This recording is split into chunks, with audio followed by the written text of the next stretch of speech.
এখন সিদ্ধান্ত হচ্ছে আপনাদের। আল্লাহর জামিনে আল্লাহর কোরআন প্রতিষ্ঠিত হবেই হবে ইনশাআল্লাহ। সেটা আপনার সহযোগিতা নিয়ে হোক অথবা আপনাকে ছাড়া হোক, সিদ্ধান্ত আপনাকে নিতে হবে যে আপনি আল্লাহর কোরআনের কর্মী হবেন না ওই আবু জেহেল গোষ্ঠী যারা, তাদের সাথে আপনি সাহচর্য রেখে সম্পর্ক তৈরি করে আপনি তাদের সাথে থেকে আপনার দুনিয়া এবং আখিরাতকে আপনি চূড়ান্তভাবে বরবাদ করবেন। সিদ্ধান্ত কি মোল্লার না আপনাদের? যারা বলেন কার সিদ্ধান্ত? এই জন্য কোরআন দ্রোহী, আল্লাহ দ্রোহী, রাসূল দ্রোহী, শয়তান, মাস্তান, নাস্তিক, তাগুত, স্বৈরাচার, জুলুমবাজদের সাথে মুসলমানদের কোন সম্পর্ক থাকতে পারে না। চিল্লায় কোন ঠিক না বেঠি? ফাইদা ক্বরাতাল কুরআন ফাসতাইয বিল্লাহি মিনাশ শাইতানির রাজিম। জোরে জোরে বলেন আল্লাহু আকবার, আরো জোরে বলেন আল্লাহু আকবার। আল্লাহ সুবহানাহু ওয়া তাআলা বলেন, যখন কোরআনুল কারীম তোমাদের সামনে তেলাওয়াত করা হবে, কোরআনুল কারীমের বক্তব্য বিবৃতি যখন তোমাদের সামনে দেওয়া হবে, তখন তোমরা অবশ্যই বিতাড়িত মারদুদ শয়তানের ওয়াসওয়াসা থেকে আল্লাহ পাকের কাছে পানা চেয়ে নেবে। সকলে বলে আউযু বিল্লাহি মিনাশ শাইতানির রাজিম, বিসমিল্লাহির রহমানির রহিম। উলাইকা হুমুল মুমিনুনা হাক্কান লাহুম দারাজাতুন ইনদা রাব্বিহিম ওয়া মাগফিরাতুন ওয়া রিজকুন কারীম। সকলে বলেন আল্লাহু আকবার। সম্মানিত হাজিরিন, একটু পরিবেশের প্রয়োজন আছে। এই জন্য মূল বক্তব্যে প্রবেশের আগেই কিছু পরিবেশটাকে সুন্দর করার জন্য, একটু পরিপাটি করার জন্য, মানুষদেরকে একটু আনার জন্য এখনো যারা আছেন তাদেরকে আহ্বান জানাচ্ছি। আর আপনারা যেভাবে বসেছেন এটা কোনো সুন্দর কোনো পরিবেশ হয় নাই। আপনারা গাদ্দারি যদি করে বসে থাকেন সেটা আপনাদের ব্যাপার, তবে আল্লাহর কাছে জবাবদিহি করা লাগবে। এই জন্য কোরআনের আলোচনা যখনই শুরু হবে এই ভদ্রতা, এই যে শিষ্টাচার, এগুলো আল্লাহর নবী আমাদেরকে শিখিয়েছেন। ইযা কিলা লাকুম তাফাসসাহু ফিল মাজালিস ফাফসাহু ইয়াফসাহিল্লাহু লাকুম। এই আদেশ কিন্তু মোল্লার নয়, এটা হচ্ছে আল্লাহ পাকের আদেশ। যখন তোমাদেরকে এগিয়ে বসতে বলা হবে তোমরা এগিয়ে বসবে, তোমরা জায়গা ছেড়ে দিবে, তাহলে আল্লাহ রাব্বুল আলামিন জান্নাতে তোমাদের জায়গা করে দিবেন। জোরে বলেন সুবহানাল্লাহ। তাহলে আপনি যদি আমার জায়গায় এসে বসতেন, আপনি দেখতেন যে আপনাদেরকে কত সুন্দর দেখা যাচ্ছে। এজন্য আমরা আলোচনায় প্রবেশ করব। আপনারা একটু দেখেন তো আপনার ডাইনে বামে কোনো খালি জায়গা, অসুন্দর কোনো জায়গা আছে কিনা, সেই জায়গাগুলো একটু পূরণ করে বসলেই তো হয়। এখন তো ঠান্ডা নয়, এখন একটা সুন্দর একটি আবহাওয়া চলছে। এটা সবচেয়ে সুন্দর একটি আবহাওয়া কোরআন শোনার জন্য, এরকম মজলিসের জন্য। এই জন্য দেখেন এই যে আমার ঠিক সোজাসুজি জায়গাটা, এখানে অনেক জায়গা খালি আছে। কিছু মানুষ এমনভাবে বসে আছেন মনে হচ্ছে তল থেকে শেকড় গজিয়েছে, ওখান থেকে মোটামুটি উঠাই যাবে না। হুজুর আপনি যাই বলেন না কেন ওঠা যাবে না, আপনাকে আমি জোর করে উঠাতে পারবো না। যদি আপনার সেই দিমাগ, সেই ইচ্ছা যদি আপনার না থাকে তাহলে আমি উঠাতে পারবো না। কিন্তু আল্লাহ পাকের সেই ভয়, রাসূলের কথার প্রতি সেই সম্মান প্রদর্শন যদি আপনি করতে পারেন তাহলে এটা আপনার জন্য ভালো, আপনার জন্য কল্যাণ। এটা আমার কোনো লাভ নাই, আমার কোনো ক্ষতি নাই। সম্মানিত হাজিরিন, আল্লাহ রাব্বুল আলামিন বলছেন যখন কোরআনুল কারীমের আলোচনা হবে, কথা শুনছেন আপনারা? আচ্ছা, যারা নতুন করে আসতেছেন তারা আমার সামনে চলে আসেন, সামনে চলে আসেন।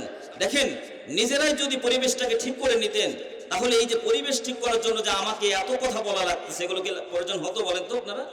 তাহলে আপনাদেরকে, আপনারা তো সভ্য, আপনারা কোরআনুল কারীমের যারা শ্রোতা তারা তো সভ্য শ্রোতা হয়, ভদ্র হয়, তারা অবশ্যই শিষ্টাচারের সর্বোচ্চ স্তরে কিন্তু তাদের অবস্থান।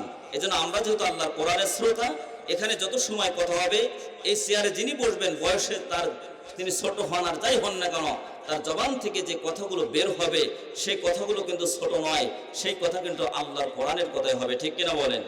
এজন্য কে বসলো আর কে বললো ওটা আপনাকে নির্ণয় করার দরকার নেই। আপনি কোরআনুল কারীমের একজন শ্রোতা হিসেবে আপনি অবশ্যই সুন্দরভাবে আপনি বসবেন। আল্লাহ পাক বলছেন যখন কোরআনুল কারীমের আলোচনা তোমাদের সামনে হবে, সূরা আরাফ আয়াত নম্বর 204, আল্লাহ পাক বলেন وَإِذَا قُرِئَ الْقُرْآنُ فَاسْتَمِعُوا لَهُ وَأَنصِتُوا আনসিতু লাআল্লাকুম তুরহামুন। আল্লাহু আকবার। আল্লাহ রাব্বুল আলামিন বলেন, যখন কোরআনুল কারীমের তেলাওয়াত হবে, কোরআনুল কারীমের আলোচনা হবে, বক্তব্য বিবৃতি হবে, তখন তোমরা দুইটা কাজ করবে। বলেন তো কয়টা কাজ? দুইটা কাজ। আমার এখানে হয়তোবা সেরকম শ্রোতা দুই একজনকে আমি দেখতেছি যারা আমার কথাগুলোকে খুব খেয়াল করে শুনবে এবং যেটা আমি জিজ্ঞাসা করবো তার জবাব দিবে। আমি আশা করছি যে সকলেই জবাব দিবেন। এই জন্য খাওয়া দাওয়া অল্প সময়ের জন্য বন্ধ রাখবেন, আমাদের সাথে কথা শুনবেন, বাড়িতে যাতে আমরা কিছু কথা নিয়ে যেতে পারি। এই দাবিটাকে আমি আপনাদের পরে করতে পারি? যারা বলেন পারি, তাহলে সবাই একটু পুরুষোচিত কণ্ঠে পুরুষের মতো জবাব দিবেন।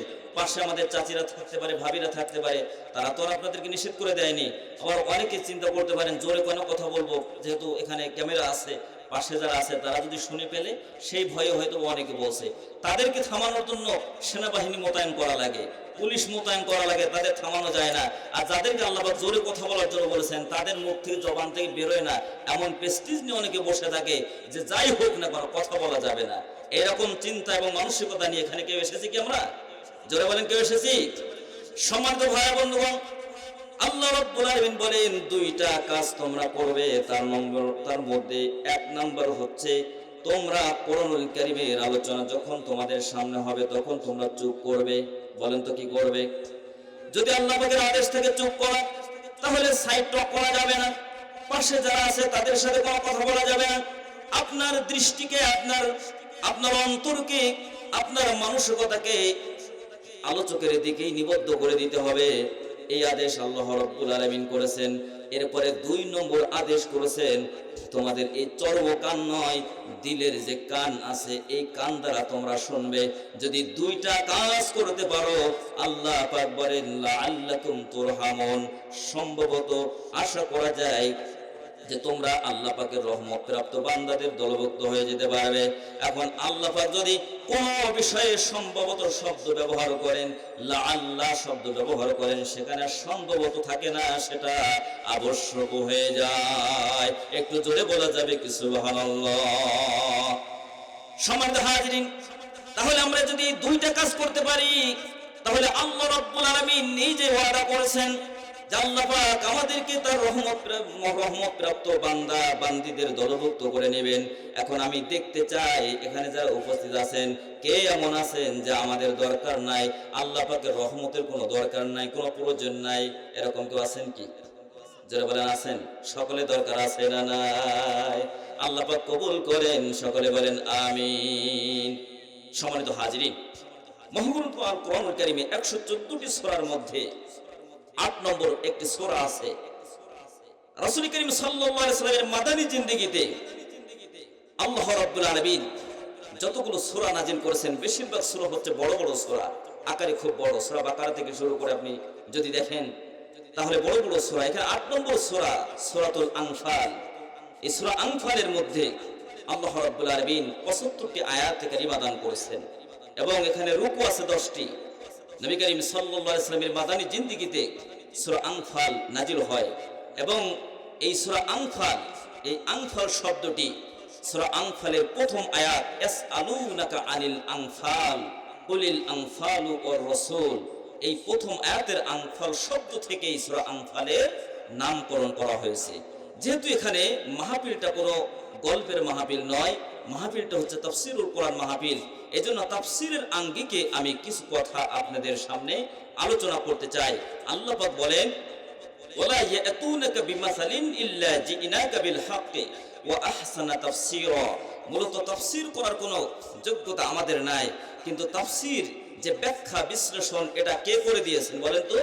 আল্লাহ পাক করে দিয়েছেন। হে নবী, আমি আপনাকে সুস্পষ্ট ব্যাখ্যা সহ যে তাফসীর, যে ব্যাখ্যা বিশ্লেষণ করা দরকার সেই ধরনের একটি কিতাব আমি আল্লাহ পাক আপনার উপরে নাজিল করেছি।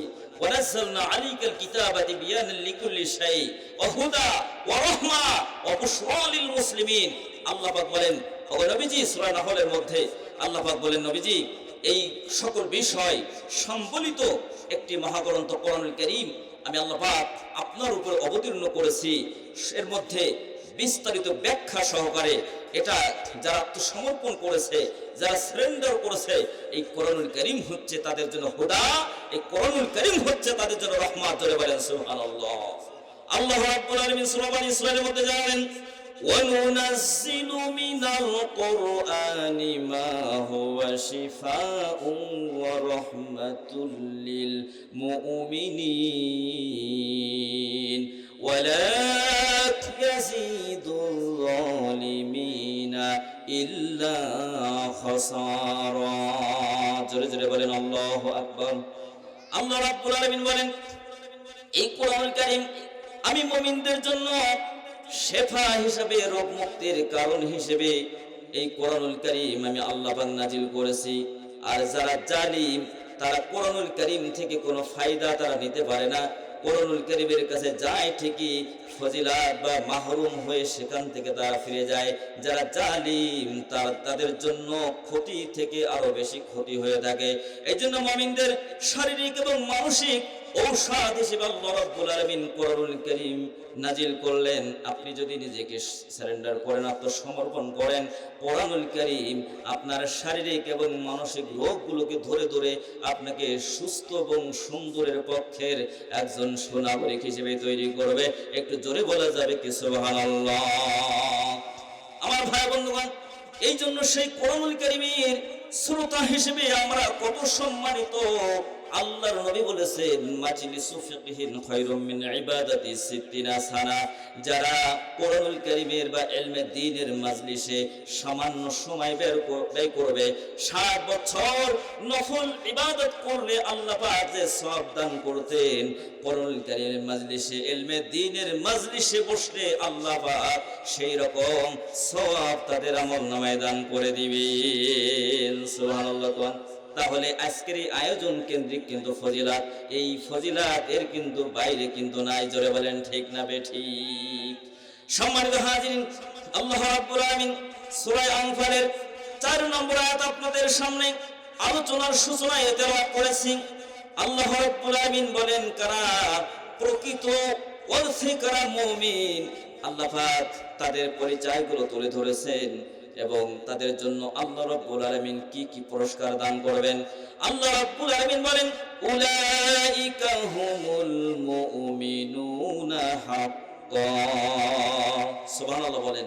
আল্লাহ পাক সূরা আনফালের 4 নম্বর আয়াত, যেটা শিরোনাম হিসেবে তেলাওয়াত করেছি, আল্লাহ পাক বলছেন যে তারাই প্রকৃত মুমিন, তারাই প্রকৃত মুমিন যাদের জন্য আমি আল্লাহ রাব্বুল আলামিন লাহুম দারাজাতুন ইনদা রাব্বিহিম ওয়া মাগফিরাতু ওয়া রিজকুন কারীম, তাদের জন্য আমি আল্লাহ পাক নগদ নগদ 3টি পুরস্কারের আমি ঘোষণা দিচ্ছি। জয় বলেন সুবহানাল্লাহ।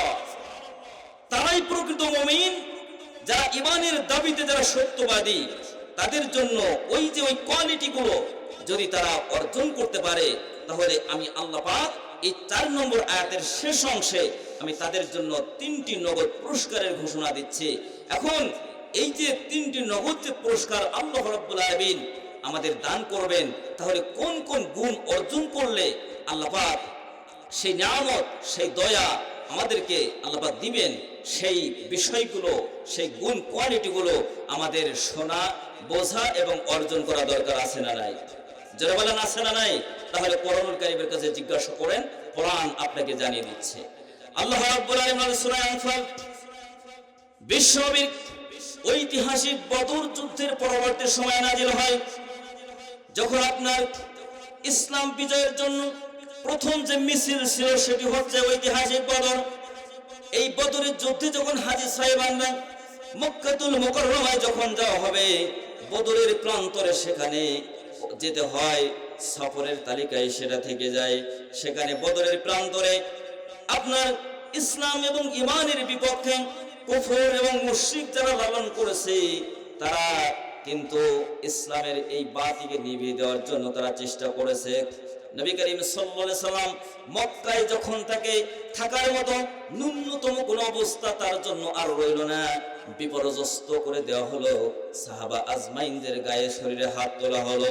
নবী করিম সাল্লাল্লাহু আলাইহি সাল্লাম আল্লাহ পাকের আদেশে মক্কা থেকে মদিনায় চলে গেলেন। কিন্তু মদিনায় যাওয়ার পরেও কাফের সম্প্রদায় যারা ছিল, তারা নবীজির এই সুন্দরভাবে তিনি যে গেলেন এবং সেখানে দ্বীনের প্রচারের কাজ তিনি করছেন, এটা তারা মোটেও সহ্য করতে পারলো না।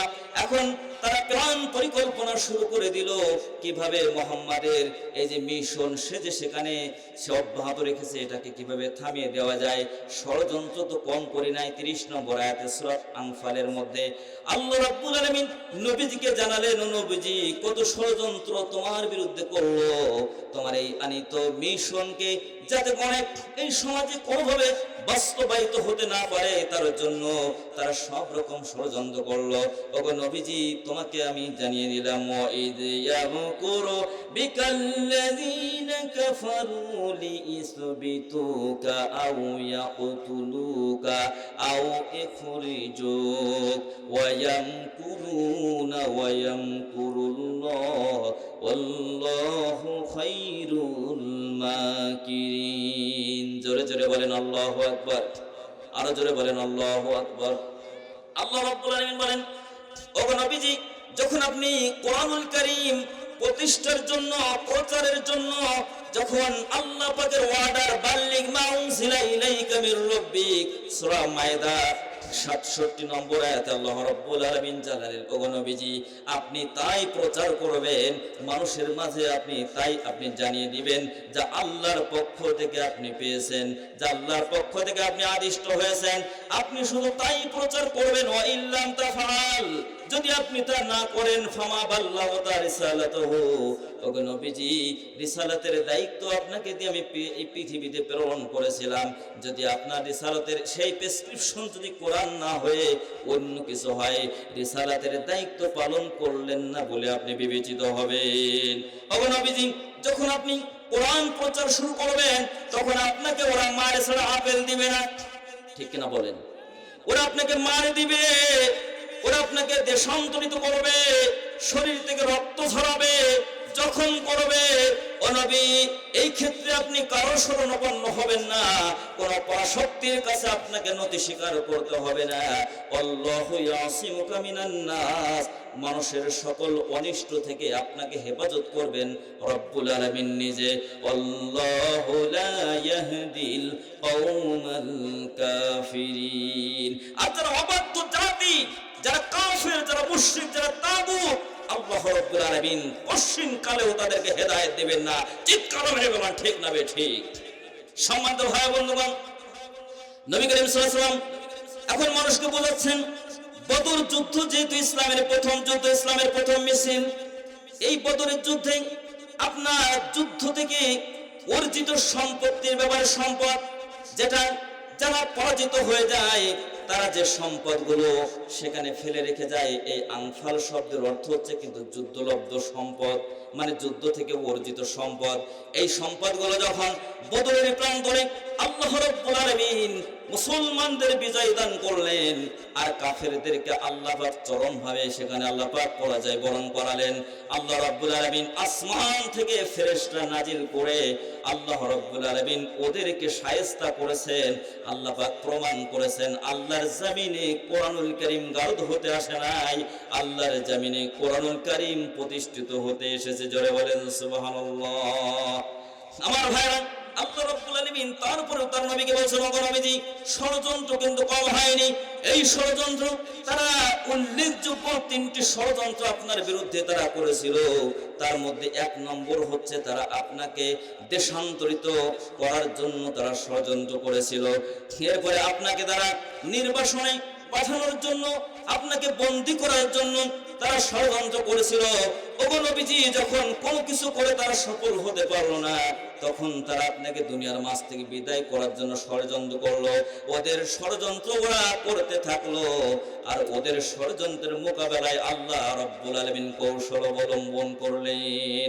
একটু জোরে বলা যাবে কি সুবহানাল্লাহ? আল্লাহু খায়রুল মাকিরিন। বলেন তো সবচেয়ে বড় কৌশলী কে? এই জন্য কোরআনের বিরুদ্ধে যারা অবস্থান গ্রহণ করে, কোরআনের অগ্রযাত্রাকে তারা সহ্য করতে পারে না, আলেম ওলামার সুন্দর অবস্থানকে তারা সহ্য করতে পারে না। ইসলামী দল সংগঠন এগিয়ে যাচ্ছে, মানুষের ভালোবাসা আস্থার জায়গা তৈরি হচ্ছে, নাস্তিক এবং তাগুতি শক্তি যারা, তারা এগুলো কিন্তু সহ্য করতে পারে না। কিভাবে থামিয়ে দেওয়া যাবে তার জন্য তাদের একের পর এক ষড়যন্ত্র শুরু করে দিয়েছে। পতিত স্বৈরাচার করেছে। নতুন ভাবে যারা স্বৈরাচার হওয়ার জন্য পাগলের মতো হয়ে গেছেন, তারাও কিন্তু একই কায়দায় শুরু করে দিয়েছে। এখন শিক্ষা নিতে হবে অতীত থেকে। সামনে চলার জন্য সমস্যা এবং সম্ভাবনা দুইটাকে ফেস করে সমস্যাকে পিছনে ফেলে সম্ভাবনার দ্বারকে উন্মুক্ত করার জন্য আমাদের সকলকে সিদ্ধান্ত গ্রহণ করতে হবে। জোরে বলেন ঠিক না বেঠিক? আমার ভাই বন্ধুগণ, আল্লাহ রাব্বুল আলামিন বলেন যুদ্ধলব্ধ সম্পদ সাহাবা আজমাইন পেয়েছেন। এখন তাদের মধ্যে মতনৈক্য সৃষ্টি হয়েছে। তারা আপনার কাছে প্রশ্ন করেছে ইয়াসআলুনাকা আনিল আনফাল, যুদ্ধ থেকে অর্জিত সম্পদের মালিক প্রকৃত অর্থে কে হবে? আল্লাহ রাব্বুল আলামিন বলেন, ওগো নবীজি আপনি জানিয়ে দেন, কুলিল আনফালু লিল্লাহি ওয়া রাসূল, যুদ্ধ থেকে যে অর্জিত সম্পদ এটা আল্লাহ এবং তার রাসূলের এখতিয়ারে থাকবে। একটু জোরে বলা যাবে কি সুবহানাল্লাহ? আল্লাহ এবং তার রাসূলের এখতিয়ারে যদি চলে যায়, তাহলে যার যেমন হক, যার যেটা অধিকার সেটা প্রাপ্য, যার যেটা সেটা কিন্তু সে পেয়ে যাবে। কিন্তু নিজেরা এটা নিয়ে কামড়া কামড়ি করা যাবে না। ফাহাসলিহু বাইনা যাতি বাইনিকুম, এক্ষেত্রে নিজেদের মধ্যে সদ্ভাব তৈরি করো, তোমাদের মধ্যে সুসম্পর্ক তোমরা তৈরি করো। ফাত্তাকুল্লাহ, এবং আল্লাহকে ভয় করো। আর যদি তোমরা মুমিন হয়ে থাকো তাহলে অবশ্যই তোমাদের হৃদয়ের মধ্যে আল্লাহর ভয় থাকবে। চিল্লা করে ঠিক না বেঠিক?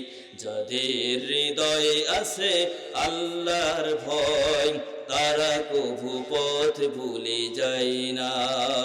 আল্লাহর প্রেম ছাড়া এই দুনিয়ায় কারো কাছে কোনো কিছু চাই না, কারো কাছে কোনো কিছু চাই না। ঠিক কিনা বলেন?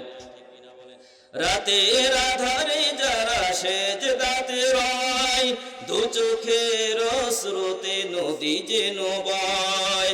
ছলনার হাত ছানি যতই আসুক, ছলনার হাত ছানি যতই আসুক, পেছনে ফিরেও তাকাই না। যাদের হৃদয়ে আছে আল্লাহর ভয়, তারা কভু পথ ভুলে যায় না। দিন কায়েমের পথে যারাও বিচল, তারা হলো আল্লাহর প্রিয়জন। ঠিক না বলেন? বাতিলের কাছে যারা হার মানে না, সংগ্রাম করে যায় আমরণ।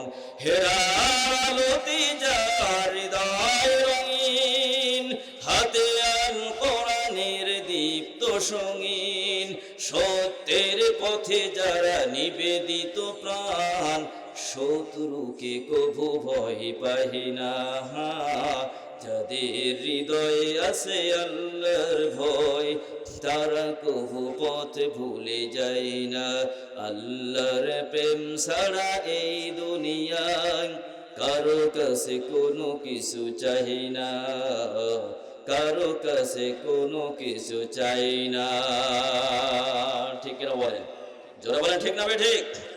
সম্মানিত ভাই বন্ধুগণ, আল্লাহ রাব্বুল আলামিন বলেন, নবীজি আপনি এই নসিহত তাদেরকে করবেন, তবে আপনার নসিহত গুলো আল্লাহর নসিহত, আল্লাহর নবীর নসিহত গ্রহণ করবে 5 শ্রেণীর মানুষ। তার মধ্যে 1 নম্বর হচ্ছে ইন্নামাল মুমিনুনা আল্লাযীনা ইযা যুকিরাল্লাহু ওয়াজিলাত কুলুবুহুম, আল্লাহর কোরআনের কথা শুনে, আল্লাহর কথা শুনে যাদের হৃদয়ের মধ্যে ভীত সন্ত্রস্ত হয়, ভয় পেয়ে যায়, আল্লাহর কথা শুনলে ভীত সন্ত্রস্ত হয়ে যায়। আল্লাহ পাকের বিশালতা, আল্লাহ পাকের প্রশস্ততা, আল্লাহ পাকের যে ক্ষমতা, আল্লাহ পাকের যে পাওয়ার, এটা যখন আপনি শুনবেন আপনার সামনে বর্ণনা করা হবে। আল্লাহ মুমিনদের জন্য কি রেখেছেন, আল্লাহ কাফেরদের জন্য কি রেখেছেন। আপনি যদি ভালো কাজ করেন আপনার জায়গাটা কোথায় হবে, মন্দ কাজ যদি আপনি করেন সেটা সেই আপনার জায়গা কোথায় হবে। এই কথাগুলো যখন আপনি চিন্তা করবেন তাহলে আল্লাহর যে ভয় এটা আপনার দিলের মধ্যে পয়দা হয়ে যাবে। আল্লাহ রাব্বুল আলামিন বলেন, নবীজি 5 শ্রেণীর যারা 5টা গুণ, এই মানুষগুলো পান চাবানোর সময় কখন পায়, এই মানুষগুলো মাহফিলের মধ্যে বাদাম খাওয়ার সময় কোথায় পায়, এই মানুষগুলো গুল খাওয়ার সময় কিভাবে পায়, এই মানুষগুলো দোকানে যে আড্ডা দেওয়ার সময় কিভাবে পায়? শয়তানি বজ্জাতি করার জায়গা তো আল্লাহর কোরআনের প্যান্ডেল নয়। এই কোরআনুল কারীমের প্যান্ডেল আয়োজন হয়েছে আল্লাহর কথা শোনানোর জন্য। ভীত সন্ত্রস্ত মন নিয়ে, হেদায়েতের মানসিকতা নিয়ে যারা এই ময়দানে এসে বসে যাবে, তারাই হবে একমাত্র সভ্য মায়ের সুসভ্য সন্তান। চিল্লা বলে ঠিক না বেঠিক? কিন্তু বিরোধিতা অনেকে করে, অনেকে বিরোধিতা করে আল্লাহর কোরআনের সংস্পর্শে মানসিকতা তৈরি হবে সুন্দর এবং সত্যের পক্ষে অবস্থান গ্রহণ করবে। সেটা না করে আবু জেহেল মার্কার হৃদয় নিয়ে এসে বসে আমার বিপক্ষে কোনো কথা চলে গেল কিনা এইটা নির্ণয় করার জন্য অনেকে চিপাই চাপাই এসে বসে থাকে। চিল্লে করা ঠিক না বেঠিক? কিন্তু আল্লাহ বলছেন যারা কোরআন কারীমের আলোচনার সামনে যখন তারা বলবে, তখন তাদের আল্লাহর ভয়ে ভীত সন্ত্রস্ত হয়ে মারার মানসিকতা তারা লালন করবে। কিন্তু যারা কাফের, যারা বদমাইশ, যারা বজ্জাত, এরা কিন্তু তাদের হৃদয়টা আরো বেশি শক্ত হয়ে যাবে এবং তারা আল্লাহর কোরআনের মাহফিলে এসে ওরা ষড়যন্ত্রের গন্ধ খুঁজে বেড়াবে। ঠিক কিনা বলেন? আরো জবাবে ঠিক না ঠিক? আল্লাহ রাব্বুল আলামিন সূরা হুদের 19 নম্বর আয়াতে রাব্বুল আলামিন জানালেন, আল্লাযীনা ইয়াসুদ্দুনা আন সাবিলিল্লাহি ওয়া ইয়াবগুনাহা ইওয়াজা ওয়া হুম বিল আখিরাতি হুম কাফিরুন। জোরে জোরে বলেন আল্লাহু আকবার। আল্লাহ রাব্বুল আলামিন বলেন, যারা কাফের, যারা তাগুত কোরআনুল কারীমের সংস্পর্শে আসবে, যারা তাদেরকে বাধাগ্রস্ত করবে, আল্লাহর দ্বীনের লাইনে চলার জন্য কোরআনের যারা কর্মী হবে, এই পথে চলার ক্ষেত্রে যারা তাগুতি শক্তি দ্বারা বাধা প্রদান করবে, নিজেরাও পালন করবে না, অন্য কেউ যাতে পালন না করে তার জন্য সর্বশক্তি নিয়োগ করবে। আর কোরআনুল কারীমের ধারে কাছে এসে তারা ষড়যন্ত্র বন্ধু খুঁজে বেড়াবে। আল্লাহ বলেন, এরা মানুষের মতো দেখতে হতে পারে, এরা মুমিন বলে দাবি করতে পারে, কিন্তু কোরআনের ভাষায় এরা মুমিন নয়, তারা হচ্ছে টাটকা কাফের। এই ঘোষণা মোল্লার না আল্লাহর। চিল্লাপান খান। তাহলে যারা কোরআনুল কারীমের সংস্পর্শে এসে কোরআনের কথা শোনার পরে কোরআনের কর্মী হওয়ার জন্য সিদ্ধান্ত গ্রহণ করবে, ভীত সন্ত্রস্ত হয়ে যাবে। মুফাসসিরিনগণ বলছেন, বাম স্তনের 3 ইঞ্চি নিচে যদি আপনি হাতটা এভাবে লাগান, দেখবেন যে আল্লাহর কথা শোনার পরে, রাসূলের কথা শোনার পরে, জান্নাতের প্রশান্তির কথা শোনার পরে, জাহান্নামের তীব্র সংকটের কথা শোনার পরে যদি আপনার হৃদয়টা যদি কাঁপতে থাকে, ভীত সন্ত্রস্ত হয়, হাত দিবেন যে আপনার হৃৎপিণ্ডটা কাঁপতেছে কিনা। তাফসীর যারা লিখেছেন, মুফাসসিরিনগণ বলছেন, তাহলে বুঝতে হবে আপনি মুমিন। আর যদি তা না হয়, যদি মনে মনে ষড়যন্ত্র গন্ধ খুঁজতে থাকেন এবং আলেম ওলামার গায়ে হাত দিতে উদ্যত হতে থাকেন, রক্ত ঝরান আল্লাহর কোরআনের কর্মীদেরকে আপনারা যদি শহীদ করে ষড়যন্ত্র করেন, গায়ে হাত তুলে উদ্যত হন, তাহলে আপনি লিখে নিয়ে যান কোরআনের ভাষায় দেখতে অথবা শুনতে অথবা আপনি দাবি করতে পারেন মুমিন হিসেবে। আল্লাহ বলছেন এর একটাও মুমিন না, একবার নির্ভেজাল কাফের ছাড়া কিছুই না। যারা বলে ঠিক না বেঠিক? এই জন্য মুমিন হবেন না কাফের হবেন। যারা বলেন মুমিন হবেন না কাফের হবেন, এই জন্য যারা মুমিন তাদের কাতারে শামিল হয়ে যেতে হবে। এবং শয়তান এবং বদমাইশ যারা এই সমাজটাকে যারা নষ্ট করতে চায়, কলুষিত করতে চায়, শুধু ক্ষমতার জন্য ইসলাম এবং রাজনীতিকে যারা আলাদা করতে চায় এবং ইসলামের মধ্যে রাজনীতি খুঁজে পায় না, মহাপণ্ডিত মশাই উনি সূরা ফাতিহা পড়তে গেলে পায়জামা গরম হয়ে যায়, এমন নেতা এসে যদি বলে ইসলামের রাজনীতি নাই, কোরআনের রাজনীতি নাই, এগুলো হুজুরদের ব্যবসা, আসলে ব্যবসা আমরা করি না, আমরা তোমাদের মতো পৈশাচিক এবং পয়সা রাজনীতি করি না, আমরা আল্লাহর কোরআনের রাজনীতি করি। জোরে বলেন ঠিক না বেঠিক? কোরআন নিয়ে বাঁচতে চাই, কোরআন নিয়ে মরতে চাই। কোরআন থেকে যারা আমাদেরকে বিচ্ছিন্ন করতে চায়, আমার জাতি তাদের বিরুদ্ধে সকলকে একবার প্রতিহত করার জন্য আমাদের সকলকে চেষ্টা করতে হবে। জোরে বলেন ঠিক না বেঠিক? আরো জোরে বলেন ঠিক না বেঠিক? সম্মানিত ভাই বন্ধুগণ, এই জন্য কোরআনুল কারীমের প্রত্যেকটি শব্দের মধ্যে আপনি যত পড়বেন, যত গবেষণা করবেন, নতুন নতুন তথ্য সেখান থেকে বেরিয়ে আসবে। যত পড়বেন এত ব্যাখ্যা, এত ব্যাপক ব্যাখ্যা এটার মধ্যে নিহিত হয়েছে যে আপনি যত জানার চেষ্টা করবেন আপনার দৃষ্টি খুলে যাবে। কিন্তু আপনি যদি জানার চেষ্টা না করেন, তাহলে আবু জেহেলের যা হয়েছে তাই কিন্তু হবে। এই জন্য দেখেন, নবীজির কথা শুনলেন, একেবারে হারাম শরীফের নিকটে আবু জেহেলের বাড়ি কিন্তু নিকটে, এবং নবীজির বাড়ি কিন্তু তার থেকে আরো একটু বেশি দূরে। চাচা দেখে এসেছেন, আমরা একই সাথে দেখেছি।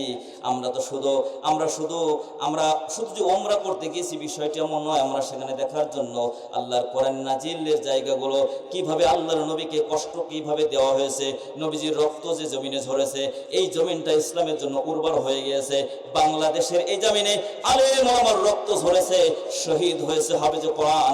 এই জন্য এই জমিনটা ইসলামী আন্দোলন এবং ইসলামী অনুশাসন প্রতিষ্ঠার জন্য এই জমিনটাকে উর্বর করে দিয়েছেন। বলেন তো তিনি কে?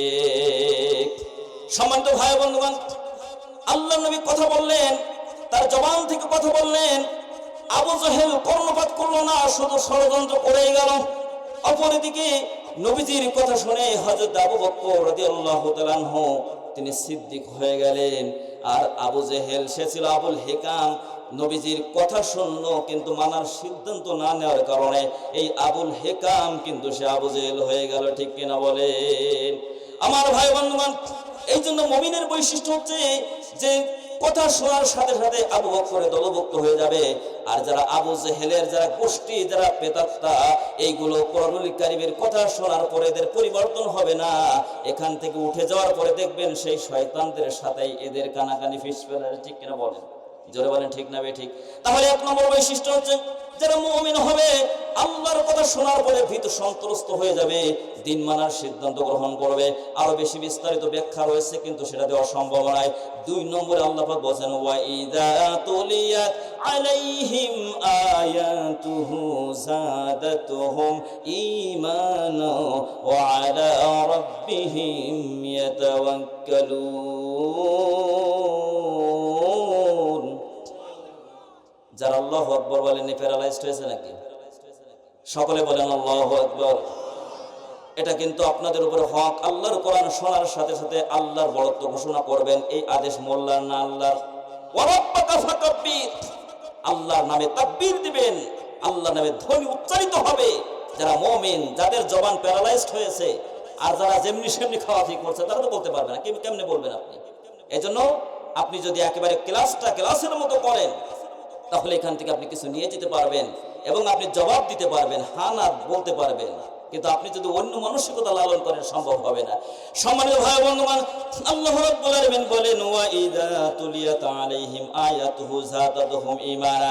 মুমিনের 2 নম্বর বৈশিষ্ট্য হচ্ছে কোরআনুল কারীম যখন তাদের সামনে পাঠ করা হবে, কোরআনের বক্তব্য যখন তাদের সামনে বলা হবে, তাদের ঈমান যে অবস্থায় থাকবে এই ঈমানের পাওয়ার আরো অনেক গুণ বেড়ে যাবে। জোরে বলেন সুবহানাল্লাহ।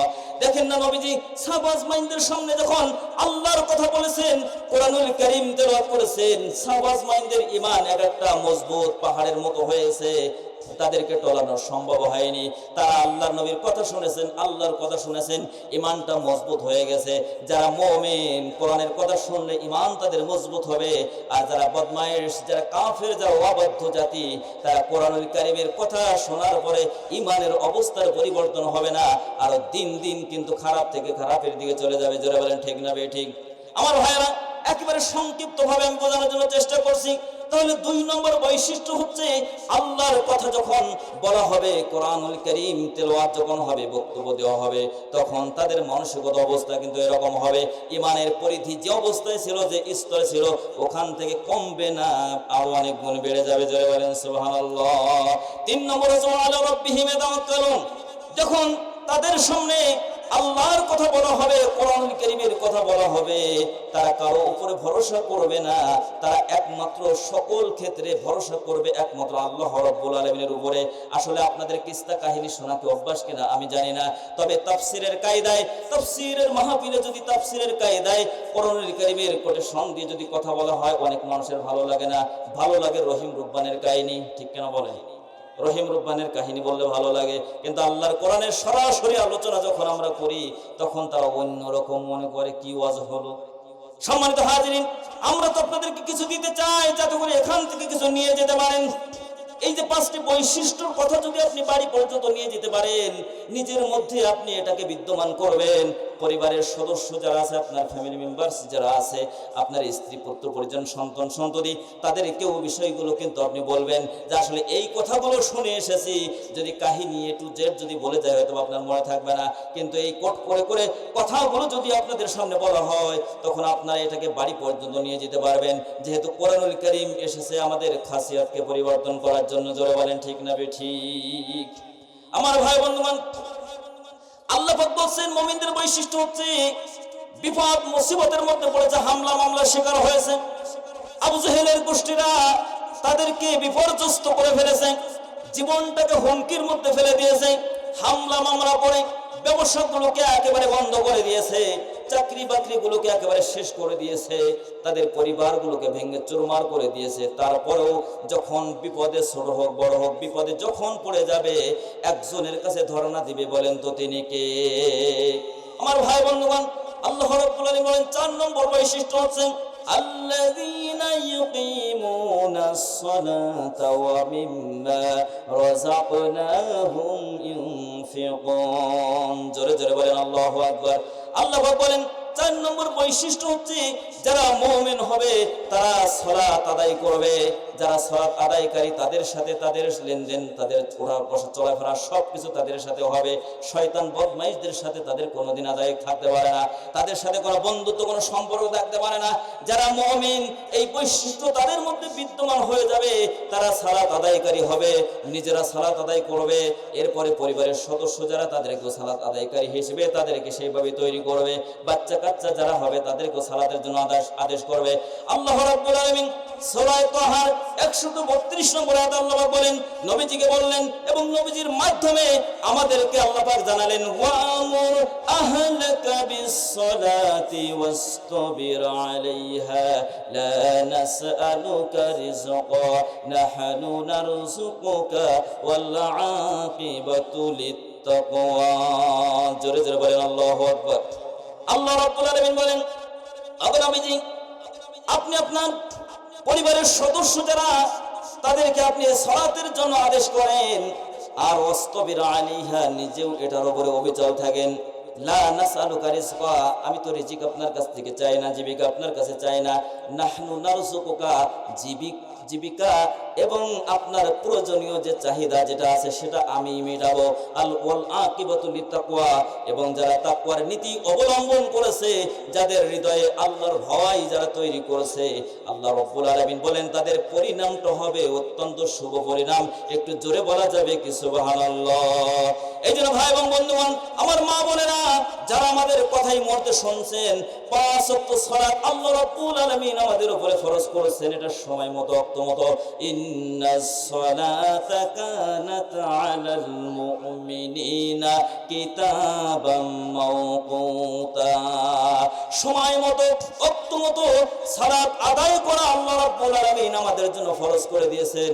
এই জন্য মক্কা মদিনায় দেখলাম ওরা আমাদের মতো শেষ ওয়াক্ত নামাজ আদায় করে না, ওয়াক্ত হয়ে গেলে আওয়াল ওয়াক্তে কিন্তু তারা সালাতগুলো আদায় করে নেয়। এই জন্য মহিলাদের মধ্যে প্রতিযোগিতা, পুরুষদের মধ্যে প্রতিযোগিতা, শিশুদের মধ্যে প্রতিযোগিতা, এমনকি ছোট্ট ছোট মাসুম বাচ্চাগুলোকেও নিয়ে তারা নামাজের কাতারে শামিল হয়ে যায়। জোরে জোরে বলেন সুবহানাল্লাহ। আমার ভাই বন্ধুগণ, আল্লাহ রাব্বুল আলামিন 5 নম্বর বলেন, ওয়া মিম্মা রাযাকনাহুম ইউনফিকুন,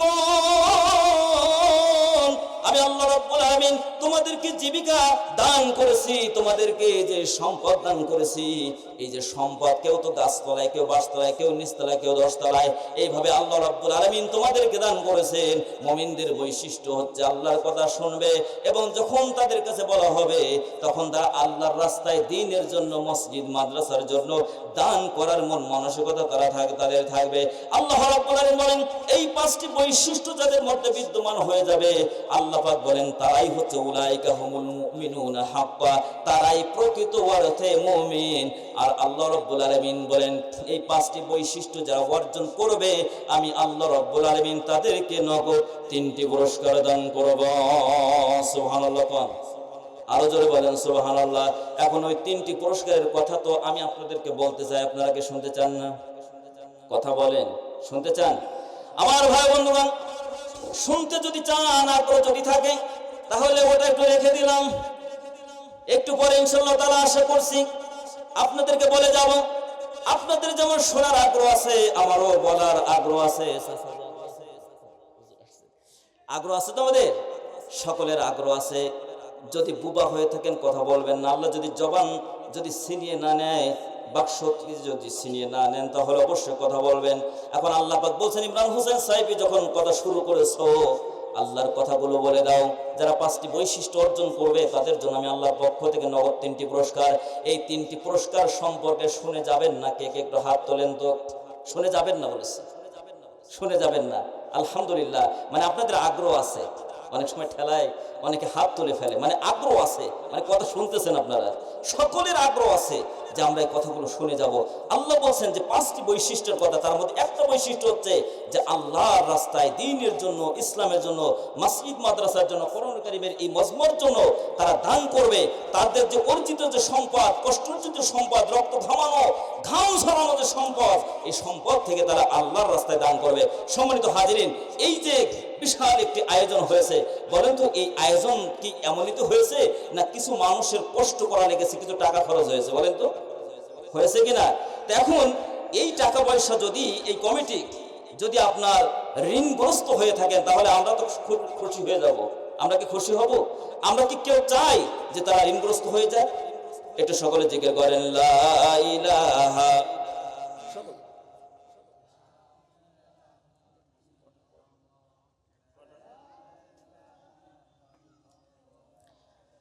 লা ইলাহা ইল্লাল্লাহু মুহাম্মাদুর রাসূলুল্লাহ সাল্লাল্লাহু